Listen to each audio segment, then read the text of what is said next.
শুরুর ভাবনাটা যখন কেউ ভাবেনি তখন আপনি ভাবলেন স্যাটেলাইট টেলিভিশনের কথা? আমার গার্মেন্টস ব্যবসা যখন খুব জমজমাট 90 দশকে, খুবই যখন জমজমাট, আমি বাংলাদেশের ধরতে গেলে তখন নিটওয়ারে 1 নম্বর ছিলাম এবং আপনি রাষ্ট্রপতির পদক পেয়েছেন অনেক 8বার। আমি 8বার হাইয়েস্ট এক্সপোর্টের জন্য রাষ্ট্রপতি পুরস্কার পাই। তো এই জমজমাট ব্যবসার মাঝে কি যে খেয়াল হলো, মানে অনেক বলে সুখে থাকলে ভূতে গেলে কথাটা যে সেই কথাটা যে বলে, সেই রকমই একটা ভূত আমার আসর করলো আমার ঘাড়ে। গার্মেন্টসের কাপড় কেনার জন্য, সুতা বা কাপড় কেনার জন্য আমি প্রায় ইন্ডিয়া যেতাম, বোম্বে যেতাম। তো আমার বোম্বের এক ভালো সাপ্লায়ার ছিল ইন্ডিয়ান। সে একদিন আমাকে আমরা যাচ্ছি, যাওয়ার পথে জিটিভির সামনে দিয়ে যাচ্ছি, তখন আমাকে বলে কি তুমি জিটিভি দেখতে চাও? আমার জিটিভির মালিক আমার বন্ধু। তাই না, চলো যাই। ওই পথে থেমে আমরা জিটিভির অফিসে গেলাম। তো দেখলাম ওরা প্রোগ্রাম তৈরি করে ওরা হংকংয়ে সেখান থেকে ক্যাসেট পাঠায়। তখন তার এরকম আজকের মতন তো স্যাটেলাইটের বা এই যে হোয়াটসঅ্যাপ বা অন্য, আমরা যেমন এখন সবকিছু হোয়াটসঅ্যাপে পাঠাই, ক্যাসেট পাঠাতো, ইমেল হোয়াটসঅ্যাপে পাঠাই, কিন্তু তখন তো আর এটা ছিল না, তখন আমাদের ক্যাসেট পাঠাইতো। তখন ওরা দেখলাম যে ওই ক্যাসেট শ্যুট টুট করে প্রোগ্রাম রেডি করে ক্যাসেট হংকংয়ে পাঠাইতো। তখন আমি চিন্তা করলাম যে এটা যদি ওরা যদি মুম্বাই থেকে আমাদের অসুবিধা কি, আমরা করি। তখন আমি খুঁজতে থাকলাম যে কি করে করা যায়। তখন আমি জিটিভিকেই প্রথম প্রপোজ করি যে ভাই তোমাদের চ্যানেলে আমাদের বাংলা কোনো প্রোগ্রাম একটু চালাতে পারো, 1 ঘন্টা 2 ঘন্টা সময় দিলে আমরা তোমাদের এতেই আমরা বাংলা। ওরা প্রথমে একটু রাজি হলো, বলে ঠিক আছে দেখি আমরা চেষ্টা করব। তারপরে মানে 1 মাস পরে তখন আমাকে জানালো যে না, আমরা বাংলা আপাতত চালাবো না, চালাইলে আমরা নিজেরাই চালাবো, ফুল ফ্লেজেটে চালাবো। তো দেখলাম যে হলো না যখন, তখন চিন্তা করতে থাকলাম কী করা যায়। আমার তো কলকাতার যে প্রতিনিধি, এখন যে প্রতিনিধি, সে শুরু থেকেই আমাদের প্রতিনিধি তপন রায় তখন আমাকে বলল যে এরকম দাদা আমার এক পরিচিত লোক আছে, সে ইন্ডিয়াতে চ্যানেল করে, মিউজিক চ্যানেল চালায়, সিদ্ধার্থ শ্রীবাস্তব, চলেন আমি তার কাছে নিয়ে যাই। তো আমি বললাম ঠিক আছে চলেন। তো বোম্বে গেলাম, যে তার সঙ্গে যোগাযোগ করলাম, তার সঙ্গে কথা বললাম। সে তখন এটিএন মিউজিক একটা চ্যানেল ছিল, শুধু মিউজিক হতো এটিএন নাম দিয়ে। সেই কিন্তু ইন্ডিয়ার প্রথম চ্যানেল ছিল এটা, ফার্স্ট সেই শুরু করে। আচ্ছা, সেই ইন্ডিয়ার প্রথমটার সাথে ইন্ডিয়ার প্রথমটার সাথে আমরা বাংলাদেশের প্রথমটা যোগ করলাম। তো সেই লোক আমি তাকে বললাম যে আমাদের এক সময় দিতে পারো কিনা। তখন সে রাজি হলো, কিন্তু খুব হাই রেট চার্জ করলো, অনেক টাকা। 1 ঘন্টার জন্য তারা মানে বহু টাকা, মানে তো তবু আমি ভাবলাম মাথায় যেহেতু ভূত চাপছে আপনি করবেন, আমি বললাম যে ঠিক আছে, রাজি হয়ে গেলাম। তো রাজি হওয়ার পরে যখন ওখানে আমাদের সেই সিস্টেম ছিল যে করে ওই ক্যাসেটটা হংকংয়ে পাঠানো, ওরা যেখান থেকে টেলিকাস্ট করতো সেখানে পাঠাতে হবে। তা আমরা শুরু করলাম 1 ঘন্টা দিয়ে, সন্ধ্যা 7টা থেকে 8টা, 1 ঘন্টা। মানে এটিএন মিউজিকে 7টা থেকে 8টা বাংলাদেশের এতে হবে। ওটারও চ্যানেলের নাম ছিল এটিএন।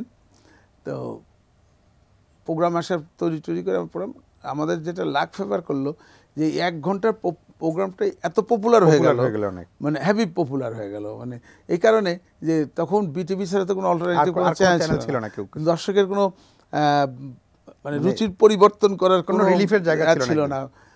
সেই হিসাবে আমরা 1 ঘন্টারটাই খুব পপুলার হয়ে গেল, মানে এত পপুলার হয়ে গেল যে লোকের তখন বিটিভি ছেড়ে দিয়ে আমাদের এই 1 ঘন্টা দেখার জন্য লোকে বসে থাকতো। আপনার মাথার ভূতটা আরো বড় হলো। তো 6 মাস এভাবে চালানোর পর ওই এটিএন যে বোম্বের এটিএন কোনো একটা সমস্যা হলো, কোনো একটা কোম্পানির সাথে তাদের কেস হয়েছিল কোনো এক ব্যাপার নিয়ে, হয়তো অ্যাডের কোনো উল্টাপুল্টা কিছু একটা কারণে। সেই কারণে কেস হওয়ার পরে তারা কোর্ট থেকে ইনজাংশন দিয়ে দিল, সেই চ্যানেল বন্ধ। তখন আমরা আবার বিপদে পড়ে গেলাম। আমি দেখলাম যে অনেক দূর আগালাম, এবং কারণ শুরু যেহেতু করছে এটা তো আমার তখন 1 ঘন্টার জন্য আমাকে তাদেরকে দিতে তো $1,00,000 দিতে হইতো মাসে, অনেক টাকা। অনেক টাকা। তো তখন আমি চিন্তা করলাম যে টাকা তো অলরেডি অনেক ইনভেস্ট করে ফেলছি, ইনভেস্ট হয়ে গেছে, নষ্টও হয়েছে অনেক টাকা।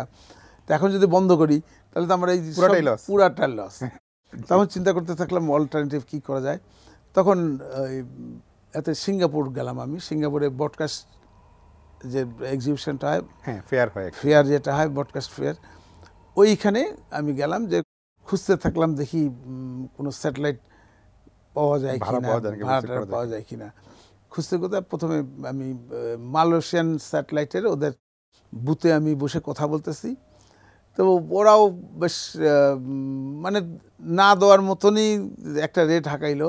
তাই আমি দেখলাম সেটাও অনেক বেশি, মানে এমন একটা রেট দিচ্ছে যাতে আপনি রাজি না হন। হ্যাঁ, রাজি না হই। তবুও আমি বললাম যে ঠিক আছে, যখন চালু যখন করতে হবে তখন একরকম আমি রাজি হয়ে গেলাম, ওই হাই রেটে রাজি হয়ে গেলাম।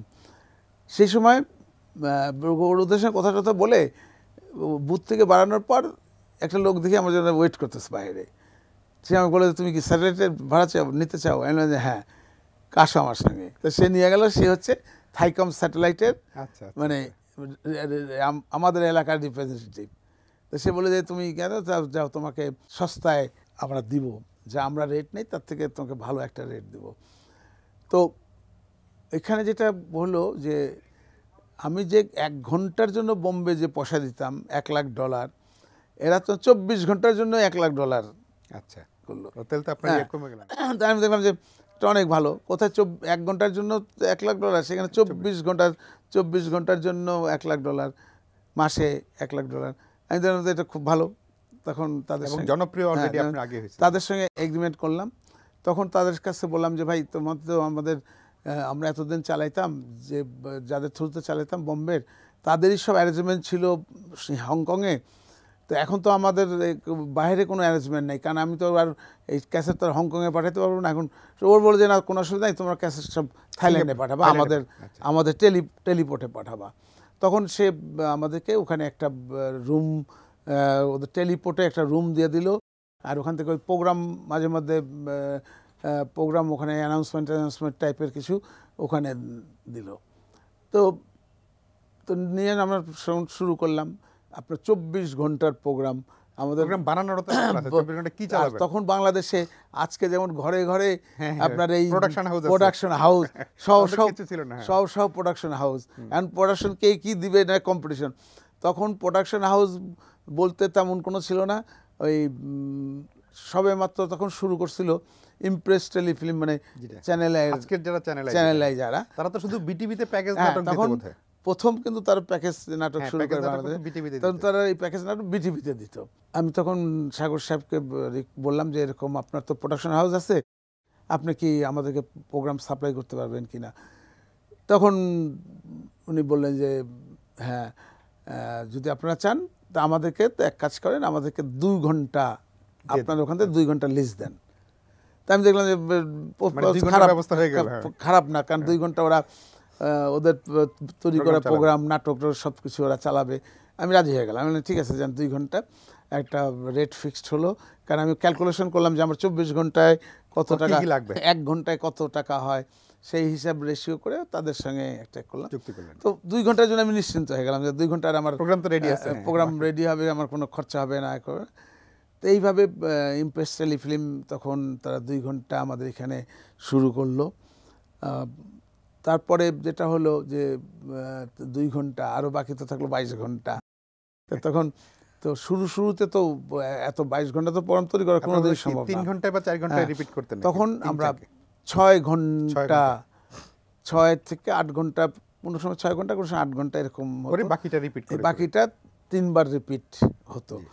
আমরা 8 ঘন্টায় হিসাব করে নিয়েছিলাম যে 8 ঘন্টায় 3, সেই 8 ঘন্টার ভিতরে 2 ঘন্টা আবার চ্যানেল ছিল, 6 ঘন্টা আপনাকে চ্যানেলের প্রোগ্রামও রিপিট হতো।